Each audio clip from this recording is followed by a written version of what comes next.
చాలామంది యేసుక్రీస్తుని మీరెందుకు నమ్ముకున్నారు? ఆయన పరాయి దేశం వాడు కదా!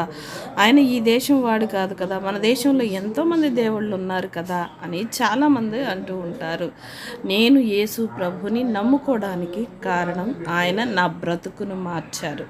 ఎందుకు పనికిరాని నా బ్రతుకును ఆయన సరిచేశారు. పాపముతో నిండిపోయిన నా బ్రతుకును ఆయన చిందించిన రక్తము ద్వారా పవిత్రపరిచారు. ఏ దేవుడు నా కొరకు ప్రాణం పెట్టలేదు, నన్ను రక్షించుకోలేదు.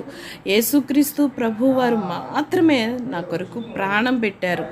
ఆయన ఆఖరి రక్తపు బొట్టు వరకు నా కొరకు చిందించారు. నా ఒక్కదాని కొరకే కాదు, మీ అందరి కొరకు కూడా ఆయన ప్రాణం పెట్టారు. ఎవరైతే యేసుక్రీస్తుని సొంత రక్షకునిగా అంగీకరిస్తారో వారి బ్రతుకులు మార్చబడతాయి, పాపము నుండి విడిపించబడతాయి.